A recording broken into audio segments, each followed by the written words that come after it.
two Ghanaian millionaires are to partner with the government of Ghana to bring back the Ghana national airline, Ghana Airways. But before we get into the story of these two Ghanaian millionaires, we want to take you back to the year 1958 to give you a brief history of the Ghana Airways company and how the airline made a net profit of $28,000 in the first year of operation and later end up being a restaurant under the watch of Sir Sam Jonah, who was the chairperson of the Ghana Airways company. Dr. Kwame Nkrumah founded Ghana Airways on 4th July 1958 with a capital of £400,000. Ghana Airways and British Overseas Airways Corporation (BOAC) signed an agreement of a 7-year deal with the government of Ghana holding 60% stake in the company, with BOAC holding the remaining 40%, which would eventually allow the airline employees to take full management of the airline. Prior to the foundation of the Ghana Airways, British Overseas Airways Corporation (BOAC) and the West African Airways Corporation were responsible for international services from Ghana, operating pool services from the West African to London. In July 1958, Ghana Airways joined the pool services, which BOAC began operating the Accra-London route with the Boeing 377 Stratocruiser, with the aircraft being operated with the Ghanaian flag. On 30th September of the same year, the airline's relationship with West African Airways ceased. So on 1st October, they began operating the domestic and regional flights, which were previously operated by West African Airways Corporation. On December 30th, 1958, Ghana Airways received their first aircraft, and they registered the first aircraft in Ghana since the country became independent. Ghana Airways' first aircraft was a de Havilland Heron. At the end of the airline's first year of operation, they had made a net profit of $28,000.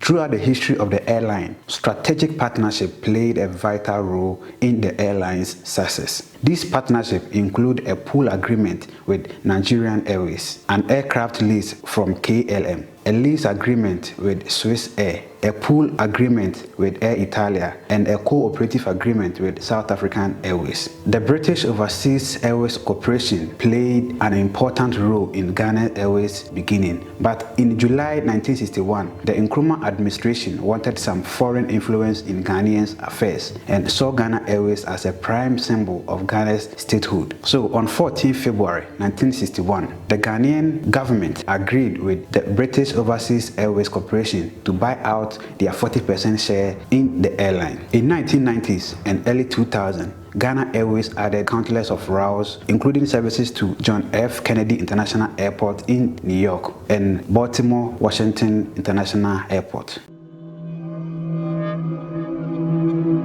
The airline linked a cooperative agreement with South African Airways on 25 March 1999, which would see the airline increasing flights between Johannesburg and Accra, in addition to offering more services between West and East Africa to the United States. As part of the alliance, South African Airways ceased flights to Dakar in order to route their flights to the United States via Accra. Flight to Baltimore began in July 2000. Flight to Dubai in the United Arab Emirates were inaugurated in November 2000, along with the reintroduction of flight to Beirut after a 30-year break. Banjul in the Gambia was added to the route network in February 2001 in conjunction with Gambia International Airlines, with flight continuing to Baltimore, making the first direct service between the Gambia and the United States. Operations to Banjul did not always operate smoothly. In January 2000, a group of unhappy passengers threatened to burn the Airways DC-10 after being stranded by the airline at the Banjul International Airport. The passengers were informed by employees of the airline that their 13th January flight was scheduled to arrive in Banjul at 10 a.m. However, upon arrival at the airport, they were informed that their aircraft had arrived at 3 a.m.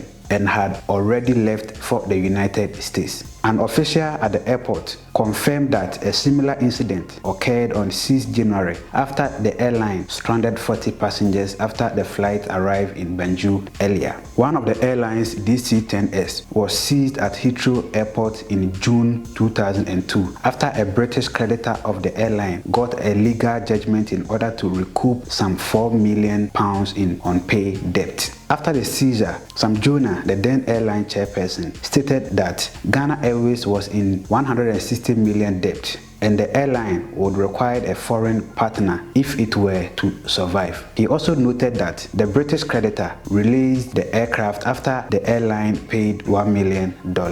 The Ghanaian government announced in September 2002 that it has signed a deal with Nationwide Airlines, which would see the South African airline taking over the management of the airline. But in February 2003, Richard Anane, the then Minister for Roads and Transportation, announced that the government had withdrawn from the deal with Nationwide Airlines. In July 2004, the United States Department of Transportation banned the airline from operating flights in or out of the United States, whilst investigations were underway that the airline had ignored orders relating to the grounding of unsafe aircraft and that the airline had been operating on an out-of-date license. In April 2005, Ethiopia Airlines negotiated with the government of Ghana in Accra to help Ghana Airways afloat in a deal which would have seen the government keeping 25% shares in the airline, with 40% being sold off to Ethiopian National Airlines and Ghana International Airlines, but unable to keep up with its debt payment. And because of the government refusal to pump more money into the airline, Ghana Airways was liquidated in June 2005.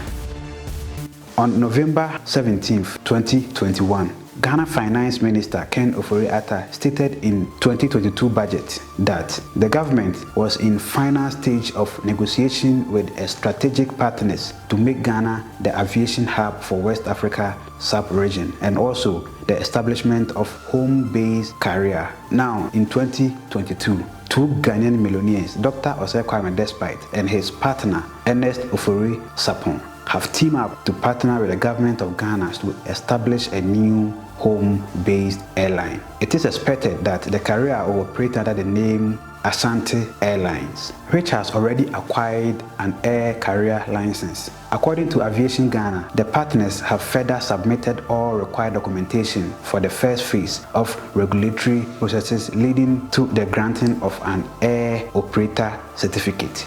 These two licenses, per the report, are required by aviation sector regulator and the Ghana Aviation Authority in order to operate an airline in Ghana. This means that they are not just to partner with the government, but rather they are also going ahead with all procedures to start operating in Ghana as airline.